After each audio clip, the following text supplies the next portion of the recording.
Mon père m'a fait faire la cuisine et le ménage pour la fête d'anniversaire de ma sœur, 36 invités. Quand j'ai demandé de l'aide, maman a ri, tu es la seule qui n'a pas de vrai travail.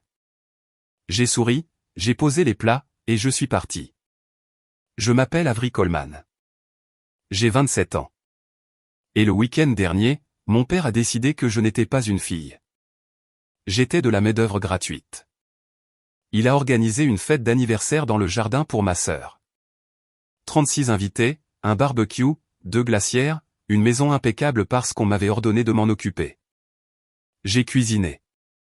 J'ai nettoyé, j'ai servi, j'ai disparu, et quand j'ai finalement demandé de l'aide à ma mère, juste 5 minutes pour pouvoir respirer, elle a ri assez fort pour que tout le monde entende.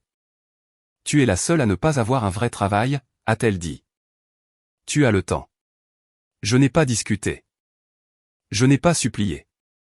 Je suis juste resté là, tenant un plateau, pendant que les gens souriaient comme si c'était une blague de famille amusante. Ce qu'aucun d'eux ne savait, c'est que mon téléphone avait vibré tout l'après-midi avec des messages auxquels je ne pouvais pas répondre devant eux. Un contrat pour lequel j'avais travaillé en silence. Un chiffre si grand qu'il aurait mis fin instantanément à toutes les petites blagues dans ce jardin. Et le pire, c'est qu'une personne importante se trouvait dans cette foule. Quelqu'un qui a entendu chaque mot, observé chaque ordre, et vu exactement comment ma famille me traitait quand ils pensaient que cela n'avait pas d'importance. Alors, quand mon père a agité la main et m'a dit d'aller plus vite, j'ai souri, j'ai posé les plats et je suis parti. 3 heures plus tard, ma sœur m'a appelé en sanglotant. Qui viens-tu d'appeler? Avant que je vous raconte ce qui s'est passé ensuite, et ce qui est apparu à la porte de mes parents avant minuit, dites-moi, quelle heure est-il pour vous en ce moment, et d'où regardez-vous? Une semaine avant cette fête dans le jardin, je fixais mon ordinateur portable, les mains tremblantes. Pas de peur, mais d'épuisement et d'adrénaline. 3 moniteurs étaient allumés dans mon petit appartement de Boulder, chaque onglet hurlant des dates limites. Je vivais de café glacé, de barres protéinées et de pure obstination. Parce que le prototype que je construisais n'était pas un simple passe-temps. C'était le sprint final pour Vertex Arbor, une entreprise technologique de San Francisco qui me testait depuis des semaines, comme s'ils essayaient de trouver la première faille dans mon travail. Et je le sentais. Une erreur et je serais de retour à entendre les gens qualifier ce que je fais de mignon, flexible, pas un vrai travail. Mon téléphone a vibré une fois, puis 2, puis a continué de vibrer comme s'il était en colère contre moi. Je l'ai ignoré parce que j'étais en plein milieu d'une compilation et mon cerveau était verrouillé. Puis l'écran a affiché le mot « Papa ». J'ai soupiré, essuyé mes paumes sur mon pantalon de survêtement et j'ai répondu. Il n'a pas dit bonjour. Il n'a pas demandé comment j'allais. Il est allé droit au but comme s'il a signé une tâche dans un bureau pour lequel je n'avais jamais postulé. L'anniversaire de ta sœur est samedi prochain. On le fait à la maison. Tu viens tôt. Tu t'occuperas de la nourriture et de l'installation. J'ai cligné des yeux. J'ai même ri une fois comme si c'était une blague. Je pensais qu'il se moquait de moi, mais il a continué. 36 personnes ont confirmé, ta mère t'enverra la liste par texto. J'ai dit, papa, je ne peux pas. J'ai un projet majeur à rendre. La présentation est cette semaine. Il y a eu une pause, puis ce ton que je ne connaissais que trop bien. Celui qui me serrait l'estomac même à 27 ans et en payant mon propre loyer. Avery, tu travailles à la maison. Ça veut dire que tu peux l'intégrer. Ta sœur est en plein rush au travail. C'est important pour elle. Les mots se sont glissés sous ma peau. Ça veut dire que tu peux l'intégrer. Comme si mon travail était une lessive que je pouvais lancer n'importe quand. J'ai regardé mon écran où mon code tournait encore. La barre de progression avançait lentement comme si elle avait son propre rythme cardiaque. J'ai dit, je ne suis pas libre. Je travaille. Papa a expiré comme si je faisais du cinéma. Le vrai travail se fait dans de vrais endroits, Avery. Pas sur un canapé avec un ordinateur portable. C'est ce qu'il a dit. Pas en colère, même pas fort, juste certain, comme si c'était un fait. Et ça m'a frappé qu'il le croyait vraiment. J'ai dégluti difficilement. Je n'allais pas supplier pour que ma propre carrière soit respectée au téléphone pendant que ma compilation se faisait. J'ai réessayé. J'ai un appel client jeudi. C'est important. Il m'a coupé. L'avenir de ta sœur est important. Elle construit quelque chose de stable. Une carrière avec une trajectoire. À cette fête, il y a des gens qui comptent. Il faut que ce soit parfait. J'ai fixé le mur derrière mes moniteurs parce que je voyais déjà ce qui allait arriver. Le moment où ma mère rirait. Le moment où ma sœur ferait une demande de plus à la dernière seconde. Le moment où je serais entablié pendant que tout le monde tiendrait un verre et se dirait qu'il formait le genre de famille qui réussissait. J'ai failli dire non quand même. J'ai vraiment failli. Mais une vieille mémoire est remontée, comme toujours quand j'envisageais de résister. Moi, à 19 ans, disant à papa que je voulais étudier la conception de produits mobiles. Lui, disant que ce n'est pas une spécialisation, c'est une passade. Moi, à 21 ans, décrochant mon premier contrat en freelance et en étant fier. Maman me tapotant la main et disant, c'est bien, ma chérie, mais quand est-ce que tu auras un vrai travail avec des avantages? Chaque fois que je disais non, j'en payais le prix par 1000 petites punitions, de la froideur, des commentaires passifs, des invitations qui se perdaient. Un silence étrange qui vous faisait sentir coupable même si vous n'aviez rien fait de mal. Ils ne criaient jamais. Ils étaient trop polis pour ça. Ils vous faisaient juste sentir que vous échouiez en tant que fille. Mon téléphone a de nouveau vibré. Pas papa cette fois. Un nouvel email est apparu sur le côté de mon écran. Vertex Arbor. Ma poitrine s'est serrée. J'ai cliqué sans réfléchir. Objet, examen du projet de contrat. Prochaines étapes. J'ai lu la première ligne et ma gorge s'est asséchée. Merci pour la dernière version. Les retours de l'équipe de direction sont extrêmement positifs. Nous préparons les termes finaux du contrat pour un développement complet du produit. J'ai fait défiler. C'était là. Le chiffre. Le genre de chiffre qu'on ne dit pas à voix haute dans une famille comme la mienne parce que quelqu'un trouvera un moyen de le minimiser. 360 000 $. J'ai fixé ce chiffre pendant 5 bonnes secondes. Puis mon téléphone a de nouveau vibré. Maman, cette fois. Et bien sûr, elle n'a pas demandé non plus. Elle a textoté comme si j'étais déjà sur sa liste de paix. Samedi prochain, 7 h. Viens tôt. On a besoin d'aide. J'ai fixé le message jusqu'à ce que l'écran s'assombrisse, puis se rallume. Mes doigts planaient au-dessus du clavier. J'aurais pu taper, non, je ne ferai pas ça. C'est fini. Mais mon cerveau a fait le calcul comme il l'a toujours fait. Si je refuse, ils me puniront. Si j'y vais, ce sera l'enfer pendant une journée, puis je pourrai retourner à ma vie. Alors j'ai tapé la phrase que j'avais tapée toute ma vie. D'accord, envoie-moi les détails. La liste est arrivée ce soir-là comme une punition déguisée en planification. 3 pages, plusieurs magasins, des marques spécifiques, bio uniquement. Un assortiment de desserts qui nécessitait des ingrédients que je n'avais jamais achetés pour ma propre maison. En bas. Une dernière ligne qui ressemblait à un sourire narquois. Fais-le élégant mais accessible. Tu vois ce que je veux dire? Je l'ai lu 2 fois, puis j'ai posé mon téléphone et j'ai regardé à nouveau mon code. Mon travail était toujours là, attendant, stable et réel. Même si ma famille refusait de le voir. Je me suis murmuré, tiens bon cette semaine. Signe le contrat. Ensuite, décide de la vie que tu veux vraiment. Parce que quelque part au fond de moi, avant même que la fête n'ait lieu, je savais déjà la vérité. Le moment où ils riraient et me traiteraient de chômeuse ne serait pas le moment où je craquerais. Ce serait le moment où j'arrêterais enfin de les aider à prétendre que j'étais petite. Samedi est arrivé plus vite qu'il n'aurait dû. Et au moment où le ciel commençait à peine à grisonner, j'étais déjà dans la cuisine de mes parents avec mes cheveux relevés et mon ordinateur portable ouvert sur le coin du comptoir comme un secret que j'essayais de protéger. Il était 5h10 du matin quand j'ai commencé la préparation. Hacher les légumes, mélanger les marinades, préparer les plateaux, récurer des comptoirs déjà propres parce que ma mère aimait que la maison ait l'air impeccable sans effort, même si ce n'était pas le cas. La liste de courses qu'elle avait envoyée avait été un travail à plein temps en soi, et j'avais fait 3 magasins la veille, puis j'étais resté éveillé après minuit pour tester une autre version pour Vertex Arbor parce que je ne pouvais pas me permettre un plantage le lundi. À 7 h du matin, le jardin sentait le charbon de bois et les épices, et l'évier était déjà rempli de bols et de planches à découper.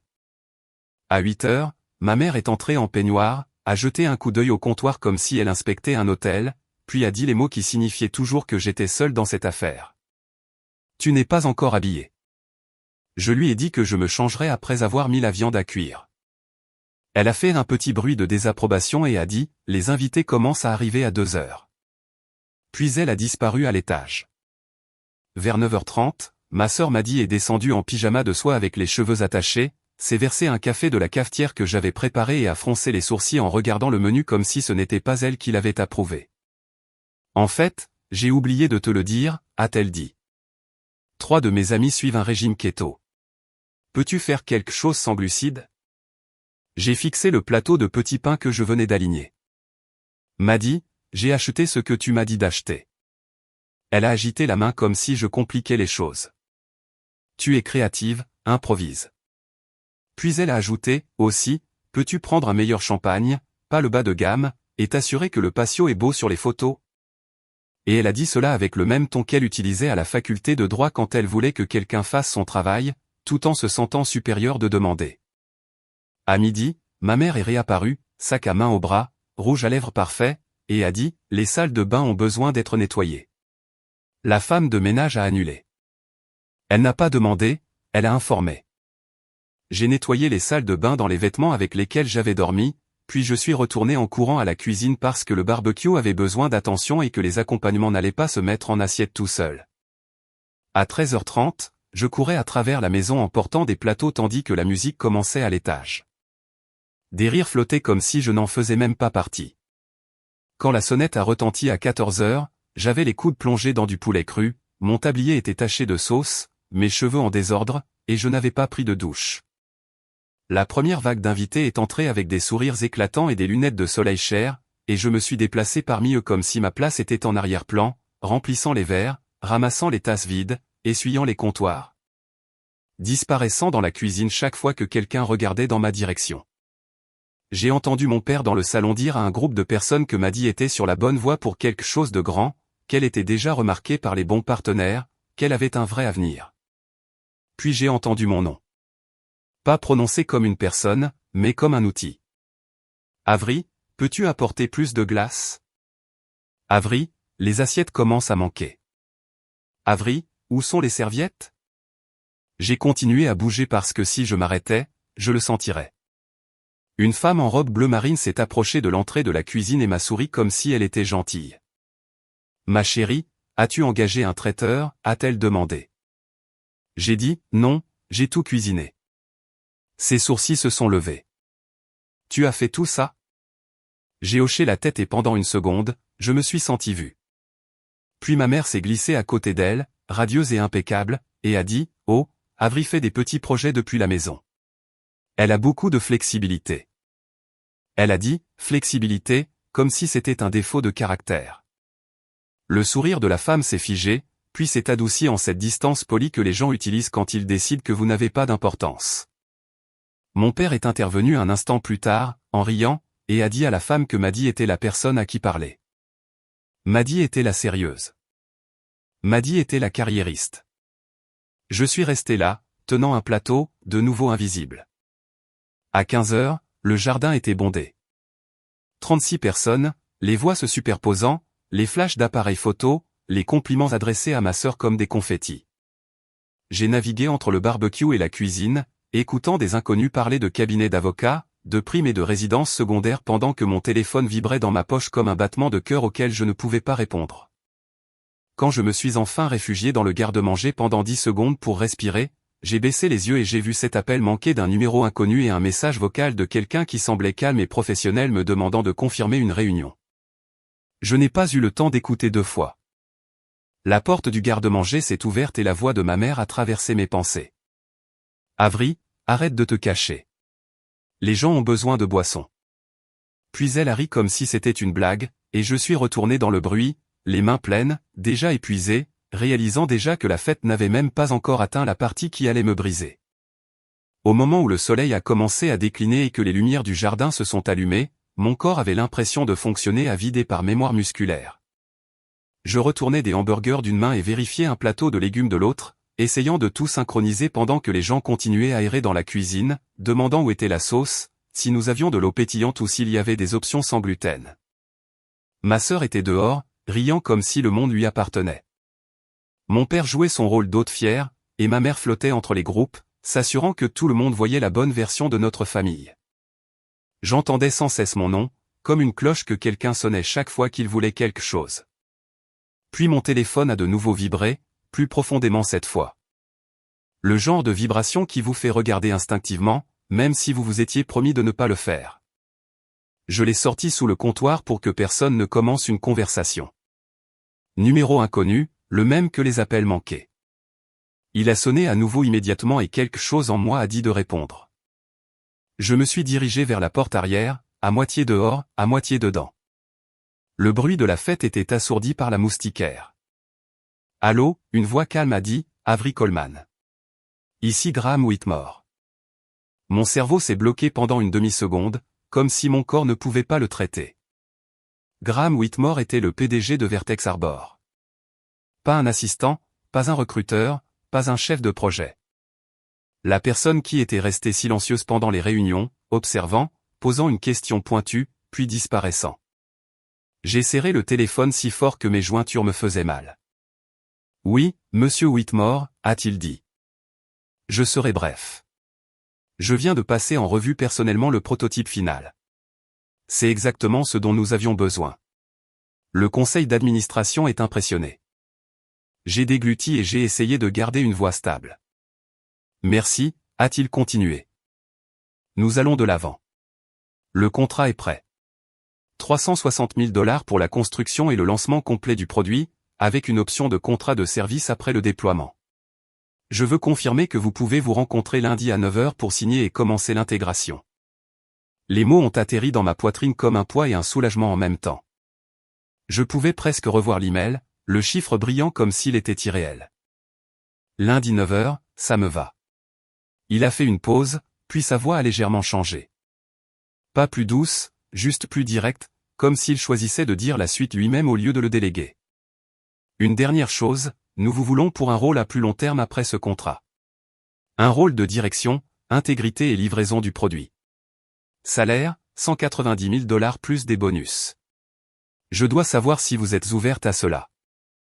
Pendant une seconde, je n'ai pas pu parler parce que derrière moi, j'ai entendu la voix de ma mère appeler, « Avery, le café commence à manquer. » Et puis la voix de mon père, riant, racontant à quelqu'un que ma sœur avait le genre de carrière qui comptait vraiment. J'ai tourné le dos à la porte et j'ai fixé le jardin qui s'assombrissait. « Oui » ai-je dit doucement. « Je suis ouverte à cela. » « Bien » a dit Whitmore. « Vous avez fait un travail exceptionnel. Nous ne vous offrons pas cela par gentillesse. Nous vous l'offrons parce que vous l'avez mérité. » Ma gorge s'est serrée. « Merci. » Il a dit, « Je demanderai à mon assistante de direction d'envoyer les documents finaux dans l'heure qui suit. Lundi à 9 h. » Et Avery. J'ai retenu mon souffle.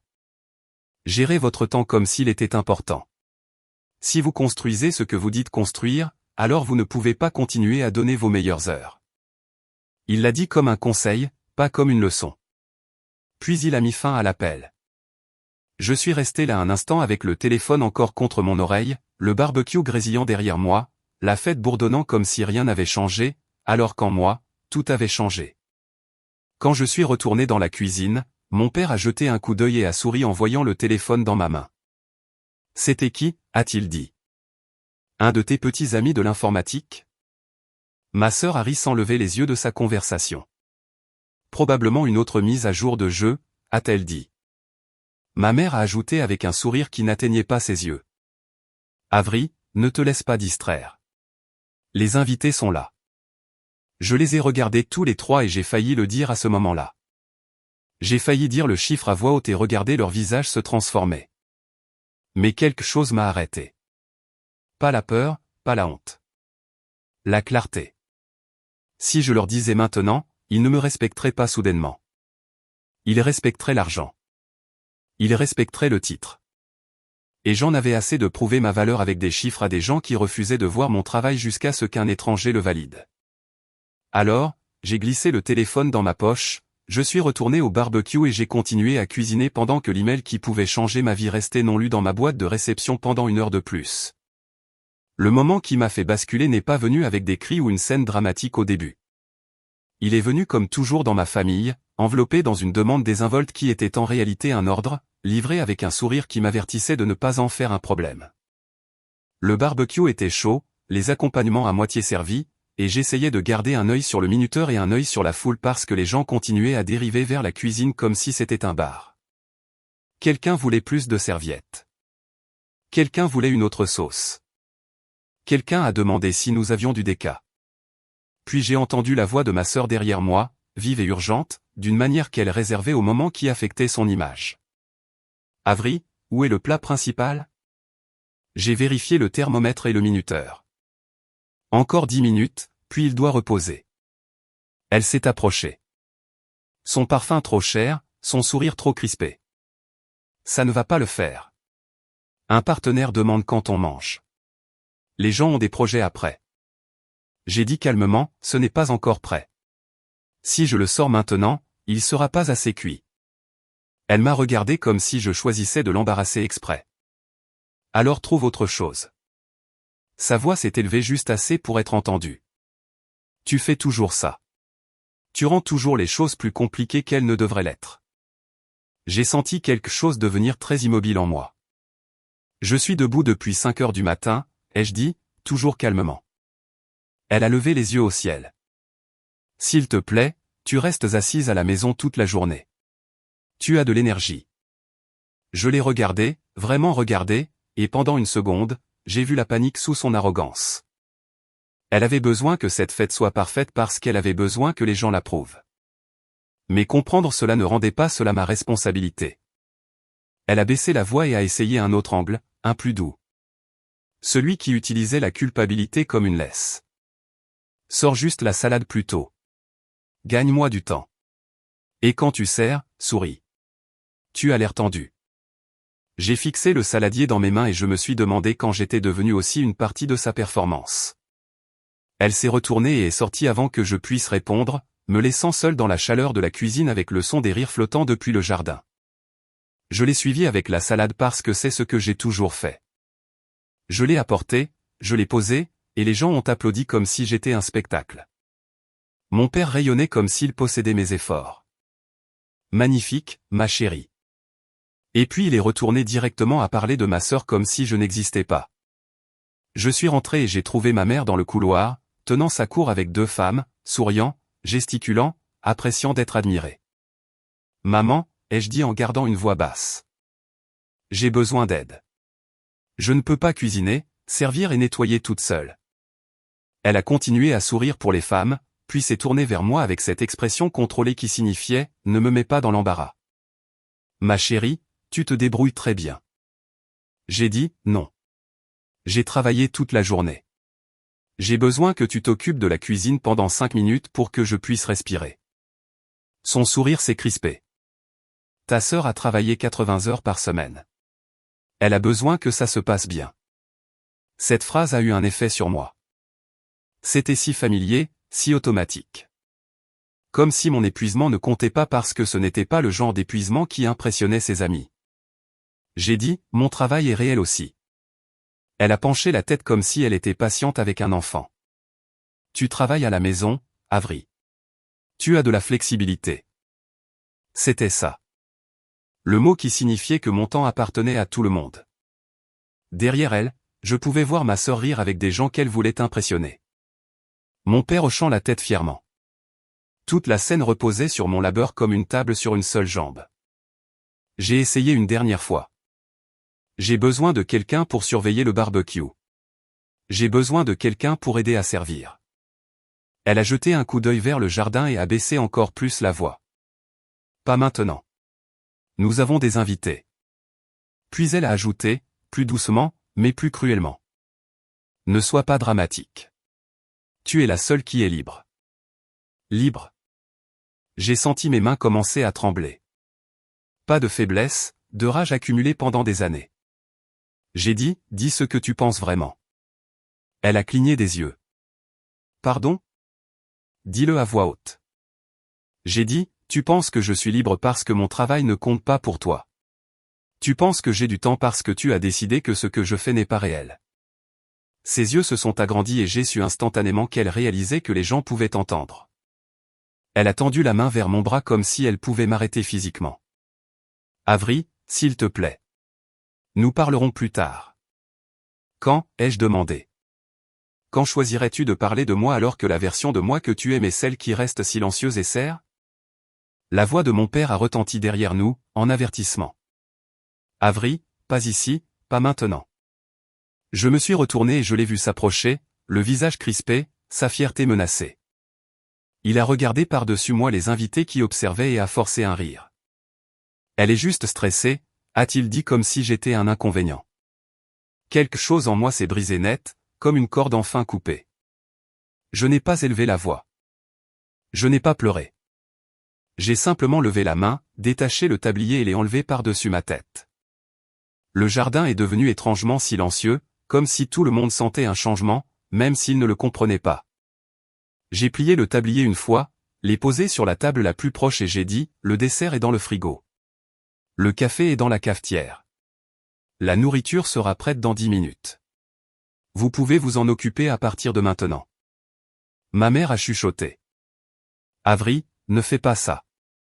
Ma sœur s'est avancée, le visage rouge, désespérée. Tu m'abandonnes devant tout le monde. Je l'ai regardée et ma voix est restée stable. Je ne t'abandonne pas. Je refuse d'être traité comme du personnel dans ma propre famille. Mon père s'est approché et a sifflé à travers son sourire. Si tu sors par cette porte, ne t'attends pas à revenir. J'ai soutenu son regard et j'ai dit un mot, calme et final. D'accord. C'est tombé comme une gifle. La bouche de ma mère s'est ouverte comme si elle ne pouvait pas le comprendre. Ma sœur a regardé fixement comme si elle ne m'avait jamais vu me choisir avant. J'ai regardé la foule et j'ai dit, je m'excuse pour l'interruption. Profitez du reste de la soirée. Puis je me suis retourné, j'ai franchi la porte d'entrée de mes parents et je suis sorti à l'air frais comme si je quittais un travail que j'avais enfin démissionné. Je suis monté dans ma voiture, j'ai fermé la porte et, pour la première fois de ma vie, je n'ai attendu personne pour me rattraper. J'ai sorti mon téléphone, ouvert mes emails et répondu aux messages qui comptaient vraiment. Lundi, 9h. Confirmé. Au plaisir de signer. Puis je suis parti. Je ne me suis pas senti triomphante en prenant l'autoroute. Je me sentais vide, comme si mon corps avait soutenu un bâtiment pendant des années et que quelqu'un avait enfin dit, tu peux le poser maintenant. Mes mains étaient crispées sur le volant, mon cœur battait encore la chamade, et mon téléphone n'arrêtait pas de s'allumer sur le siège passager comme s'il était possédé. Maman d'abord, puis papa, puis m'a dit. Je n'ai pas répondu. J'ai éteint la radio, j'ai conduit en silence et j'ai laissé le calme faire ce qu'il devait faire. Au moment où je suis rentré à mon appartement à Boulder, le soleil était complètement couché. Je suis entré, j'ai enlevé mes chaussures et je suis resté au milieu du salon, fixant les 3 moniteurs sur mon bureau comme s'ils étaient la preuve que je n'avais pas imaginé ma vie. J'ai posé mon téléphone face contre table, je me suis versé un verre d'eau et j'ai enfin écouté le message vocal que j'avais été trop occupé pour traiter plus tôt. Une voix calme et professionnelle. Ici Elena Brox, assistante de direction de Monsieur Whitmore. Veuillez confirmer pour lundi à 9h afin de finaliser les documents. Monsieur Whitmore est impatient d'avancer. J'ai expiré lentement. Impatient d'avancer. J'ai pensé au rire de ma mère. J'ai pensé à mon père qui m'appelait, gratuite. J'ai pensé à la façon dont ma sœur m'avait encore demandé de sourire en servant, comme si mon visage appartenait à sa marque. J'ai pris mon téléphone et j'ai rappelé le numéro. Elena a répondu à la 2e sonnerie. J'ai confirmé pour lundi à 9h, je l'ai remercié et j'ai dit que je voulais envoyer une note rapide à Monsieur Whitmore pour expliquer pourquoi j'étais parti tôt, au cas où cela affecterait l'organisation. Elle a dit qu'il avait déjà été informé que j'étais occupé et qu'il respectait cela. Elle n'avait pas l'air surprise, ce qui m'a tordu l'estomac, comme si ce n'était pas la première fois qu'il voyait quelqu'un être traité avec moins de considération. J'ai raccroché, j'ai ouvert mon ordinateur portable et j'ai rédigé un court email. Pas de drame, pas de détails, juste la vérité en phrases claires. Merci pour l'appel d'aujourd'hui. Je m'engage pour lundi à 9h. J'ai eu une situation familiale inattendue ce soir et j'ai dû partir. J'apprécie votre compréhension. J'ai cliqué sur envoyer et je me suis assise en attendant que l'adrénaline retombe. Elle n'est pas retombée, car à 21h47, mon téléphone a de nouveau sonné et le nom sur l'écran était celui de mon père. Pas, papa, Richard Coleman. Le nom de contact que j'avais changé il y a des mois, fatigué que le mot « papa » ressemble à une obligation. Je l'ai laissé sonner. Il a sonné à nouveau immédiatement. Puis ma sœur, puis ma mère. J'ai mis le téléphone en mode « ne pas déranger ». À 22h06, un nouveau numéro est quand même passé, contournant le réglage silencieux, ce qui signifiait que c'était soit un contact d'urgence, soit quelqu'un utilisant une ligne fixe. J'ai répondu parce que mon cerveau avait encore ce vieux réflexe de « et si quelque chose arrivait et que ce sera de ta faute ?» Avery, a dit ma sœur, et sa voix était rauque. Tu viens d'appeler qui? J'ai cligné des yeux. De quoi tu parles? Elle avait l'air à moitié en pleurs, à moitié furieuse. Papa vient de recevoir un appel de Graham Whitmore de Vertex Arbor et il a dit ton nom comme s'il te connaissait. Que as-tu fait? J'ai fixé le mur. Je n'ai rien fait. Je suis parti. C'est tout ce que j'ai fait. Elle a aspiré une bouffée d'air comme si elle ne pouvait pas rattraper la réalité. Non, Avery. Écoute-moi. Après que tu sois parti, les gens ont commencé à partir. Pas tout de suite, mais l'ambiance a changé. Maman a essayé de rire pour dédramatiser. A dit que tu étais dépassé. A dit que tu étais dramatique. Puis papa a essayé de faire une blague. Personne n'a ri. Et puis Whitmore est resté. Il est resté jusqu'à ce que la plupart des gens soient partis. J'ai senti mon pouce accélérer. Whitmore est resté. Ma sœur a continué, les mots se bousculant. À la fin, il ne restait que nous, maman et papa, 2 personnes de mon travail, et lui. Il a demandé à parler à papa en privé, mais pas trop en privé parce qu'il n'a pas assez baissé la voix pour que la pièce puisse prétendre que rien ne s'était passé. Mon estomac s'est noué. Qu'a-t-il dit? Maddy a fait un petit bruit comme si elle l'entendait à nouveau. Il a dit, Richard, nous devons parler de votre fille. Papa a essayé de s'excuser. Il a dit que tu étais stressé, que tu ne voulais pas faire de scène, que tu as toujours été sensible. Et Whitmore l'a coupé. Il a dit, je ne parle pas de son comportement de ce soir. Je parle de la façon dont vous la traitez. Ma gorge s'est asséchée. La voix de ma sœur s'est brisée. Il a dit qu'il négociait avec toi depuis des semaines. Il a dit, vous êtes la personne la plus qualifiée qu'ils aient interviewée.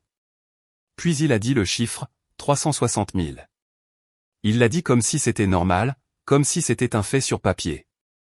Et maman est juste restée là. Papa s'est tu. Je pouvais entendre Maddy respirer fort, comme elle le faisait quand elle paniquait mais essayait de ne pas le montrer. Puis elle a dit, et il ne s'est pas arrêté là. Il a dit qu'il vous offrait aussi un poste de direction, un vrai poste, avec salaire et bonus. Il a dit qu'il voulait s'assurer que notre famille comprenait l'importance de ce que vous aviez gagné, parce qu'apparemment, nous ne le comprenions pas.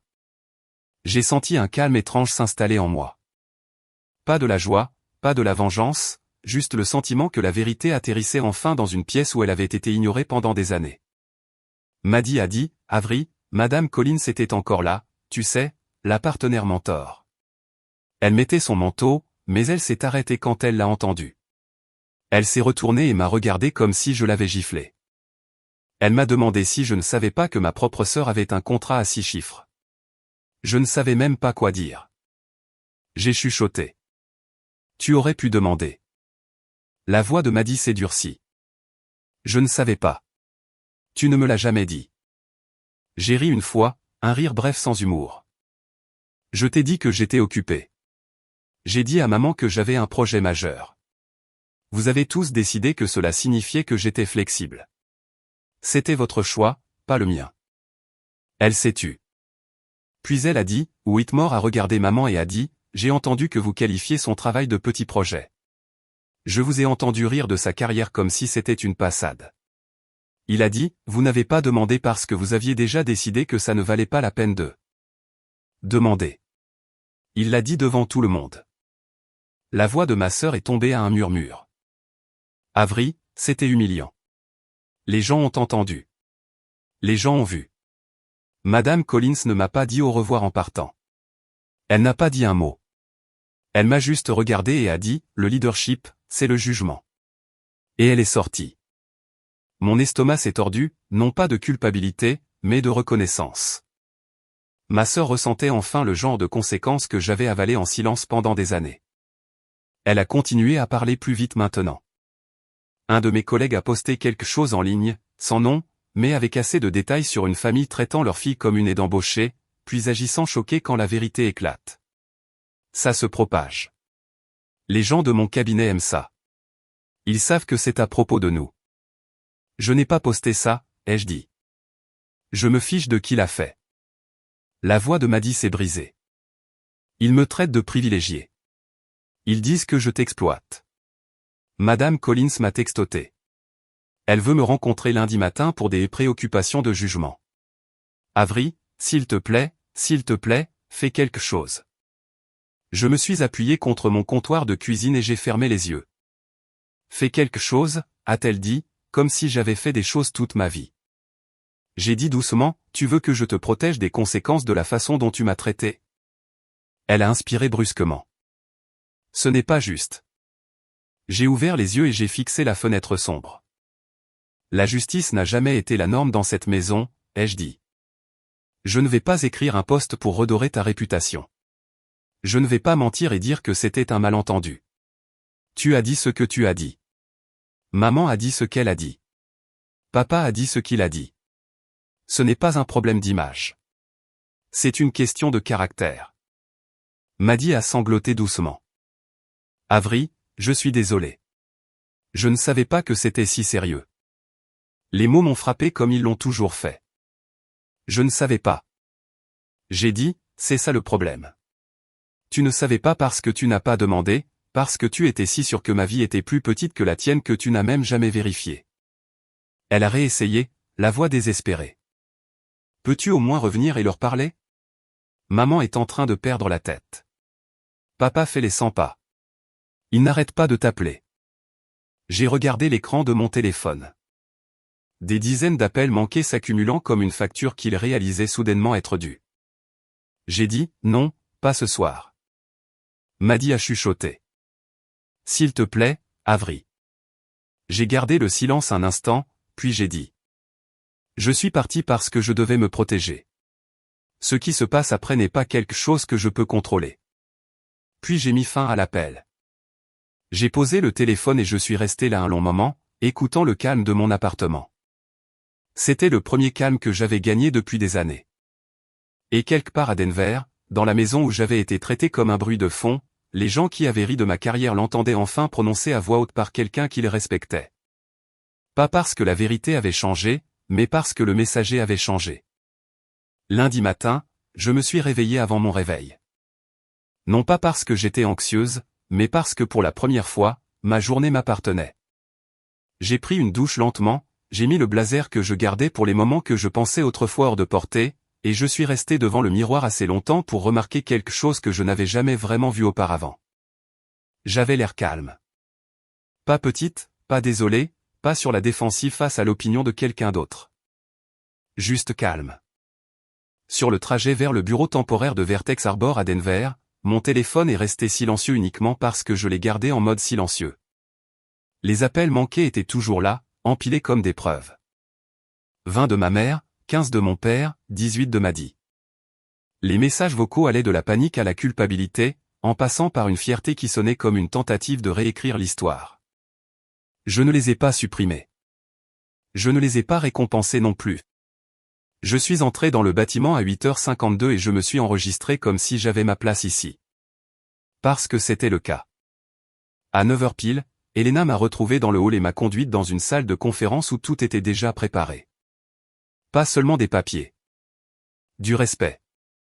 Un ordre du jour imprimé. De l'eau à ma place. Mon nom sur un dossier. Graham Whitmore est entré une minute plus tard, m'a serré la main et m'a regardé dans les yeux. Bienvenue, Avery. Pas de bavardage, pas de mise en scène. Il s'est assis, a fait glisser le contrat vers moi et a dit, vous avez mérité cela. Nous avons examiné 3 candidats. Vous étiez de loin la plus forte. J'ai lu les pages attentivement, j'ai signé là où je devais signer, et j'ai senti ma poitrine se serrer lorsque la signature finale a été apposée. C'était réel. Le chiffre, l'envergure, le rôle. Pas parce que quelqu'un croyait enfin en moi, mais parce que mon travail avait été constant même quand personne n'applaudissait. Quand nous avons terminé, Whitmore s'est levé et a dit une dernière chose. La façon dont vous vous êtes comporté samedi comptait. L'intégrité d'une marque commence par des limites personnelles. Les gens qui ne savent pas dire non se font acheter. Les gens qui savent dire non se font faire confiance. J'ai hoché la tête une fois, car c'était la leçon que j'étais encore en train d'apprendre. À l'heure du déjeuner, mon agenda était plein pour des semaines, et ma vie avait basculé sur une voie que ma famille n'avait jamais pris la peine d'imaginer pour moi. À 13h17, mon téléphone a vibré avec un message de Maddie. Il était court. Madame Collins a reporté mon évaluation de 6 mois. Elle veut que je prouve mon leadership et mon jugement. Puis un autre texto est arrivé. Celui-ci de ma mère. S'il te plaît, appelle. Je ne savais pas. Nous ne savions pas. J'ai fixé l'écran et je n'ai rien ressenti de dramatique. Juste de la clarté. Savoir n'avait jamais été l'exigence. Le respect, si. Ce soir-là, j'ai finalement ouvert mon application de notes et j'ai écrit un email adressé à tous les trois. Je l'ai gardé sobre, comme si j'écrivais à des clients qui avaient franchi une limite. Objet, limite. Puis j'ai écrit, je ne suis pas en colère. Je suis blessé, et il y a une différence. Je n'ai pas besoin que vous compreniez mon travail, mais j'ai besoin que vous le respectiez. Je n'assisterai à aucune réunion de famille pendant les 3 prochains mois. J'ai besoin d'espace pour construire mon nouveau rôle et reconstruire mes limites. Ce n'est pas une punition. C'est de l'autopréservation. Si je choisis de renouer le contact, ce sera en terrain neutre, pour une durée limitée, et seulement si ma carrière n'est pas moquée, comparée ou méprisée. Si quelqu'un franchit ses limites, je partirai. Sans discussion, sans scène. Je partirai, tout simplement. Je vous aime, mais je ne me ferai pas plus petite pour garder la paix. J'ai cliqué sur envoyer, j'ai remis mon téléphone en mode silencieux, et j'ai préparé le dîner dans mon appartement calme, comme si j'avais enfin le droit d'exister sans avoir à jouer un rôle. Les retombées à Denver n'ont pas tardé, car les gens comme mes parents n'ont pas peur d'avoir tort. Ils ont peur d'être vus comme ayant tort. Le club de lecture de ma mère lui a demandé de faire une pause pendant un certain temps. Pas cruellement, juste fermement, parce que plusieurs membres avaient entendu ce qui s'était passé et ne voulaient pas de tension. Le groupe de golf de mon père a changé leur heure de départ sans le lui dire. Un ami s'est quand même présenté un matin et a dit, pas méchamment, tu sais, Richard, je suis fier de ma fille qui est artiste, et j'ai appris à le dire à voix haute. Mon père est rentré à la maison en silence. Maddie a perdu la version de l'admiration dont elle dépendait. Pas sa compétence en tant qu'avocate, mais son image de quelqu'un qui valorise les gens. Et c'est la partie qui l'a le plus blessé. 2 semaines plus tard, elle m'a de nouveau envoyé un texto. Je suis désolé. Je n'ai pas demandé. J'ai supposé. Je voulais répondre quelque chose de piquant, de satisfaisant, mais cela aurait été à leur sujet. Alors j'ai répondu avec la seule chose qui comptait. Si tu veux une relation avec moi, tu commences par demander, pas par ordonner. Tu commences par respecter, pas par comparer. Et tu le fais de manière cohérente, pas quand ça t'arrange. 6 semaines après la fête, une lettre manuscrite est arrivée à mon appartement. L'écriture soignée de ma mère. Elle écrivait qu'elle avait recommencé la lettre encore et encore parce qu'à chaque fois qu'elle essayait d'expliquer, ça sonnait comme des excuses. Elle écrivait qu'elle suivait une thérapie et que c'était inconfortable de voir comment elle avait mesuré le succès par ce qui impressionnait ses amis. Elle écrivait que mon père y allait aussi et que Maddie avait accepté de parler à quelqu'un parce qu'elle réalisait que son ambition l'avait rendue cruelle. La lettre ne me demandait pas de revenir. Elle me demandait de les laisser essayer à nouveau quand je serais prête. Je ne leur ai pas pardonné sur papier. Je n'ai rien promis. J'ai simplement lu la lettre, je l'ai posée et je me suis laissé ressentir une chose honnête. Ils faisaient enfin le travail qu'ils auraient dû faire des années auparavant. 1 semaine plus tard, j'ai envoyé un texto d'une seule ligne. Café, lieu public, 1 heure, samedi prochain. Ils ont répondu en moins d'1 minute. Oui, merci. Nous nous sommes retrouvés dans un café à mi-chemin entre Denver et Boulder. Pas chez eux, pas dans le jardin où j'avais passé ma vie à être utile. Ils sont arrivés en avance, nerveux, plus âgés en quelque sorte. Nous nous sommes assis et mon père a dit, je suis fier de toi, Avery. J'aurais dû le dire quand ça comptait. J'ai dit, si nous reconstruisons, cela se fait avec des règles. Règle numéro 1, on n'attend jamais de moi que je travaille lors d'événements familiaux sans qu'on me le demande, et non est une réponse complète.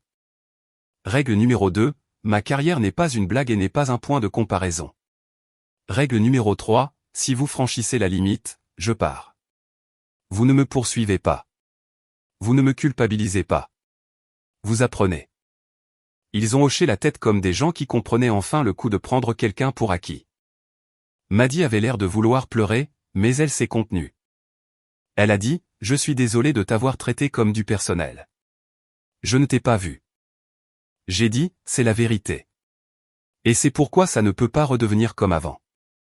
Nous avons parlé pendant 1 heure, pas du contrat, mais du schéma, de la façon dont être capable m'a rendu pratique, de la façon dont la commodité s'est transformée en droit acquis quand personne n'a jamais demandé.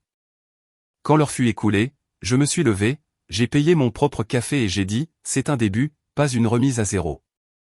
Un début. Puis je suis parti à l'heure, parce que respecter une limite est la façon de prouver qu'elle est réelle. Si vous retenez quelque chose de mon histoire, que ce soit ceci, votre valeur n'est pas décidée par les gens qui refusent de vous voir. Être talentueux ne signifie pas que vous devez à tout le monde l'accès à votre temps. Et la paix n'est pas quelque chose que vous mendiez à l'endroit qui ne cesse de vous l'apprendre. Parfois, la chose la plus courageuse que vous puissiez faire est de poser le plateau, de sortir et de vous choisir sans vous excuser.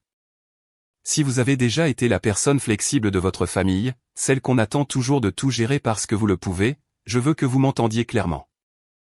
Vous méritez le respect, pas seulement la gratitude quand c'est pratique. Vous méritez qu'on vous demande, pas qu'on vous assigne. Et vous méritez une vie où votre travail et votre temps sont traités comme s'ils comptaient, parce qu'ils comptent.